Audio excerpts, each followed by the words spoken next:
Hello everyone, my name is Mario Tiozzo and I'm the Data Analysis and Visualization Librarian here at UNB Libraries.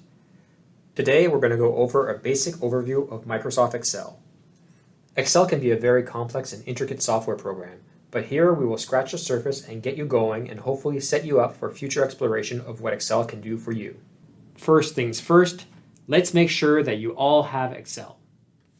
Microsoft Office, which includes Excel, is available to all UNB students for free. To download it, simply go to the URL unbcloud.sharepoint.com/sites/its self-serve. Don't worry, I'll put the URL in the notes of this video as well. Here you would go to the student section. Unfortunately, I don't have access to that, so I'm going to go to the faculty section to show you. You'll notice that we have Apple or Mac operating systems and Windows 10 operating systems. Since I'm using a PC, I will go to the Windows 10 and select Microsoft Office here and follow the prompts. The Microsoft Office suite includes more than just Excel. It includes Microsoft Word, which is a word processor, PowerPoint, which is a slide presentation software, and Microsoft Access, which is a database-ish software program. In this case, though, we will only be using Microsoft Excel, which is a spreadsheet program. Now that we have Microsoft Excel, let's open it. When we first start Excel, the first thing we see is a screen that allows us to create a new file or open an existing file. Excel will also list recent files that you have opened or ones that you have decided to pin. We'll open a new file for now and click on a blank workbook. As you can see here, Excel is a spreadsheet program, which means that it is effectively a grid composed of a series of columns and rows. Each column is named alphabetically, A, B, C, and so on. An entire column or columns can be selected by pressing on the column headers. Each row is named numerically, 1, 2, 3, and so on. An entire row or rows can be selected by pressing on the row header. At the intersection of each row and column lies a cell. Every cell has an alphanumeric name. So cell A1 would be at the intersection of column A and row 1, so the top left cell of the spreadsheet. There is always one and only one active cell in a worksheet. Right now, that cell is C5, which you can see as it is highlighted in green with a white background and appears in the active cell name area. While there can be only one active cell, it is possible to highlight and modify a collection of cells called a cell range. A cell range is defined by its upper value followed by a colon and then its lower value. Here we have a vertical cell range that begins at C5, the active cell, and ends at C14. We can identify this range as C5 colon C14. Cell ranges can be vertical, like the one we just went over, horizontal, such as this, C5 to G5, or rectangular, C5 to H14. At the top of the worksheet, you will see a series of tabs, such as File, Home, and Insert. Yours may or may not have all the same components as mine, but the concept here is the same across all Excel packages. Clicking on the tab will reveal its associated ribbon, which includes the relevant command buttons grouped according to related functions. For example, in the Home tab, the Paste command button is grouped together with the Cut command button, the Copy command button, and the Format Painter command button. At the bottom of the worksheet, you will see a tab with a worksheet name. The default name of the worksheet is Sheet 1. You can add a worksheet by pressing the small plus icon next to the Worksheet tab. You can delete a worksheet by right-clicking on it and choosing the Delete on the menu. You can rename a worksheet by right-clicking on it and choosing Rename, or by simply double-clicking it and typing in a new name.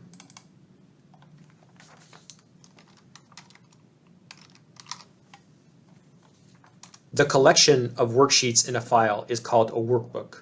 In fact, a workbook is just a fancy name for an Excel file. In our example here, our workbook is called Book 1, which is the default name.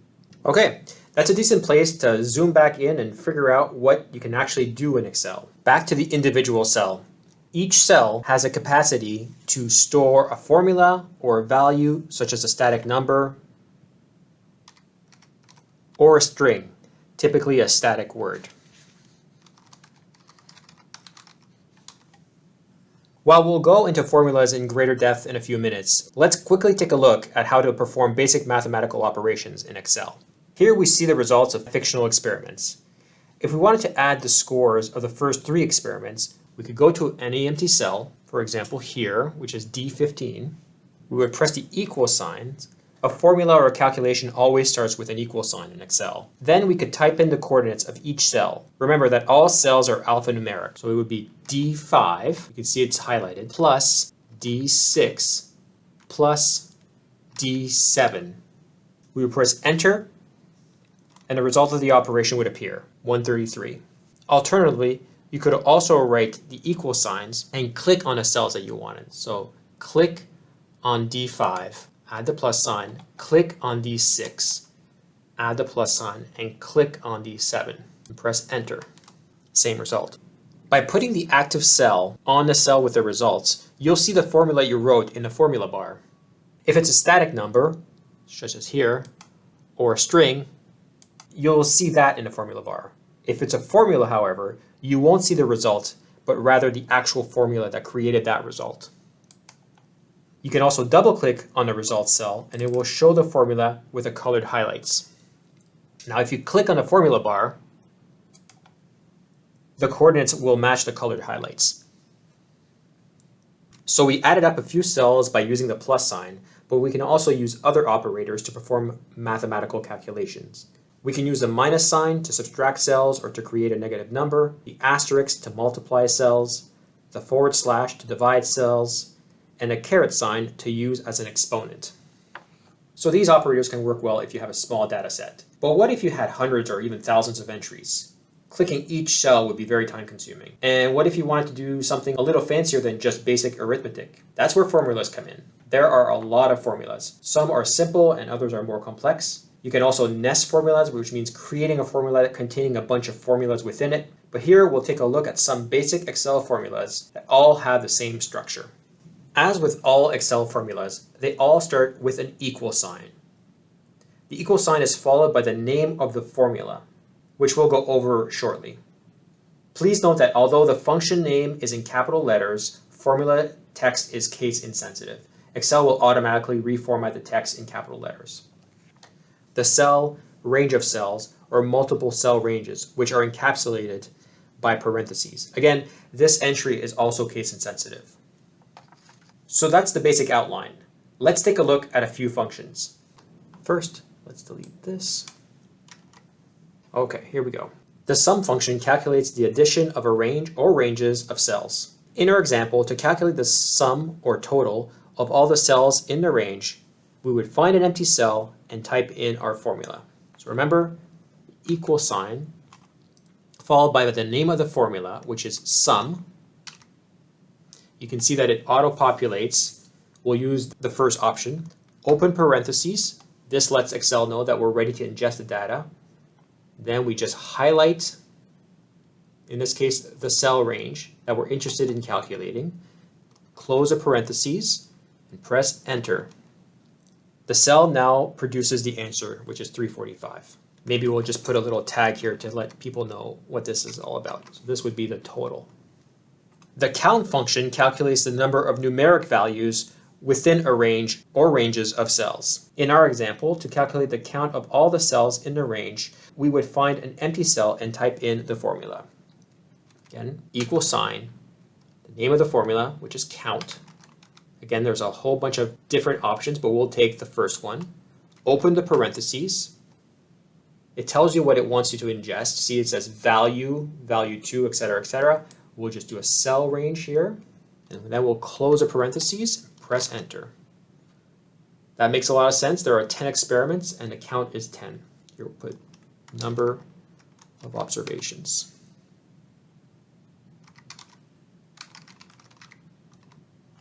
Note that doing a count on the string side would produce a 0 result.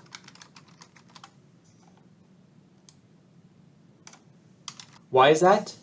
Remember, the count function only counts numerical data. Since this is a string, it doesn't find any numerical data. If we wanted to count the strings, we would have to slightly alter our formula to a count A formula, which then counts all non-blank values. This returns 10. Okay, we'll delete that for now. The average function calculates the average of a range or ranges of cells. And by average, I mean the mean. If we wanted to calculate the median or the mode, we would need another formula for that. In our example, to calculate the average of all the cells in a range, we would find an empty cell. Let's pick this one, D19, and type in our formula. So again, equal sign, the name of the formula, in this case it would be average, open the parentheses, highlight the data that you're interested in, close the parentheses, press enter. How about we put a little tag here? Great. The max function calculates the highest or biggest number in a range or ranges of cells. In our example, to calculate the maximal value of all the cells in a range, we would find an empty cell, go lower here, D20, and type in the formula. Equal sign, the name of the formula, which is max, open the parentheses, highlight data, close the parentheses. 81. And that looks pretty good. 81 seems to be the highest number.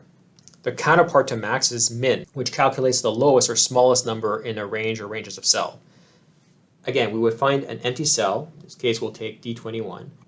Equal sign, the name of the function, which is min, M-I-N, open the parentheses, highlight the data, close the parentheses, press enter. 7. And that seems right. Min. Note that the formula bar explains exactly what formula was used to create the result.